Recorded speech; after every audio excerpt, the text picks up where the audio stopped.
The case involving Sean "Diddy" Combs has captured attention not only because of the music mogul's celebrity status, but also due to the precedents it could set in the U.S. judicial system. Discussions around his potential release on bail are at the heart of a debate that raises critical questions about the balance between justice, media influence, and fair treatment for high-profile defendants. Since his arrest over 2 months ago, Diddy has remained in pretrial detention, facing serious charges that, according to his defense team, are being handled disproportionately. With a $50 million bail proposal and a series of restrictive conditions, this case is not just about one individual. It is also a study in how the system deals with defendants who possess resources and visibility far above average. Diddy's legal team has mounted a strong defense, arguing that his prolonged detention directly undermines his ability to prepare for trial. They assert that the 66 days of incarceration so far represent an unfair burden, given that he has not yet been formally convicted. The defense points out that extended detention limits the defendant's access to critical documents and tools essential for building a robust defense. This concern frequently arises in high-profile cases, where the demands of trial preparation are significantly greater due to the volume of evidence and the complexity of the allegations. Moreover, Diddy's lawyers have cited recent examples showing that other public figures faced similar situations but received more lenient bail conditions. Cases like Jeffrey Epstein and R. Kelly have been referenced, highlighting inconsistencies in the application of the law. The proposed $50 million bail amount is not arbitrary. It reflects both the severity of the charges and the defense's effort to demonstrate Diddy's commitment to adhering to court mandates. This substantial figure is accompanied by a series of proposed measures to reassure the court, including 24-hour electronic monitoring, constant surveillance by a private security team, and strict restrictions on internet-connected devices. These conditions have been carefully designed to mitigate any concerns about interference with the judicial process, directly addressing the prosecution's objections. Diddy's lawyers argue that these safeguards are sufficient to ensure he cannot obstruct justice or improperly influence witnesses. On the other hand, the prosecution has adopted a firm stance, emphasizing the possibility that Diddy could use his vast network of contacts and influence to negatively impact the case if released. They allege that, even while in custody, he has engaged in activities that could be interpreted as attempts to obstruct justice.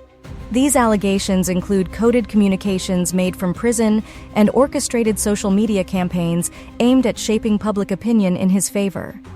While such arguments are often raised in cases involving public figures, defense attorneys frequently view these claims with skepticism, arguing that they may be exaggerated or based on biased interpretations. Another contentious point is the impact the proposed restrictions might have on Diddy's constitutional rights, particularly concerning the First Amendment.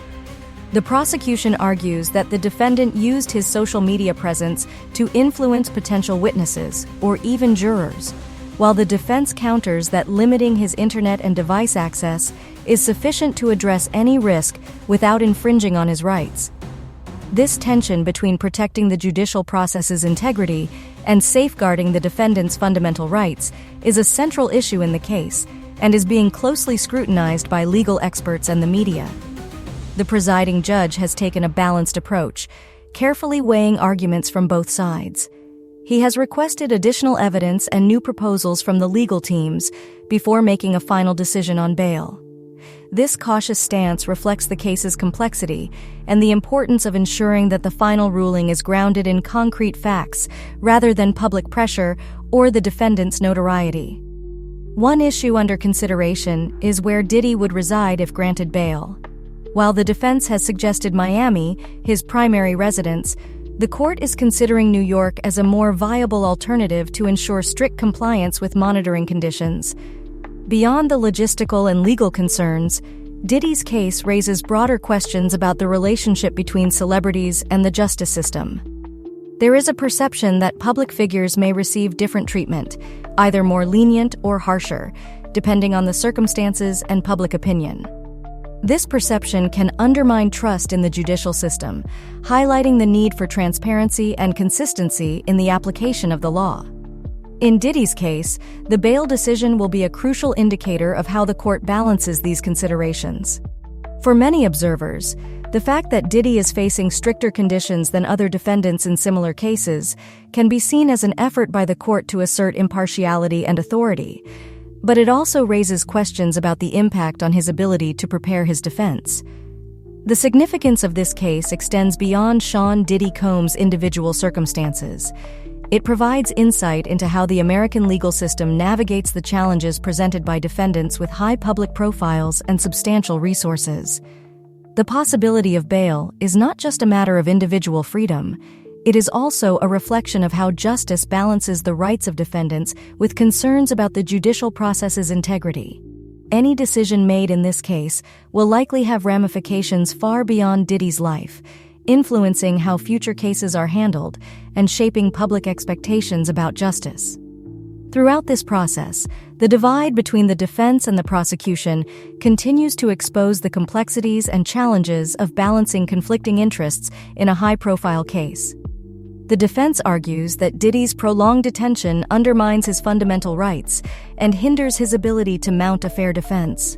They emphasize that bail with the stringent proposed conditions would be a fair solution that addresses the court's concerns, while ensuring that the defendant has the necessary means to prepare his case. On the other hand, the prosecution maintains that Diddy poses a significant risk to the judicial process's integrity, and that his prior actions demonstrate a lack of respect for established rules. With the court still evaluating evidence and proposals from both sides, the final decision on Diddy's bail remains uncertain. Regardless of the outcome, this case has already become a landmark moment at the intersection of the justice system and the power of public figures. It highlights the inherent tensions in such cases and the need for a careful balance between individual rights and protecting the judicial process. The media and public attention surrounding this case reflect the importance of these issues and the expectation that the court will deliver a decision that is both fair and evidence-based. This case offers a unique opportunity to reflect on the role of celebrities in the legal system and the broader implications of judicial decisions in high-profile cases.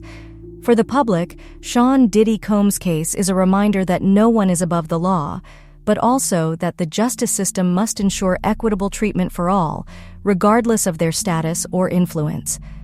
As we await the final decision, it is clear that this case will continue to be discussed and analyzed for years to come by both legal experts and the general public.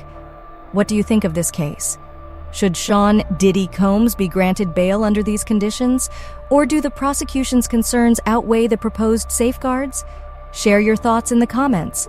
And don't forget to like this video, subscribe to the channel for more updates, and hit the notification bell to stay informed on the latest news and in-depth analyses. Your opinion matters. Let's discuss.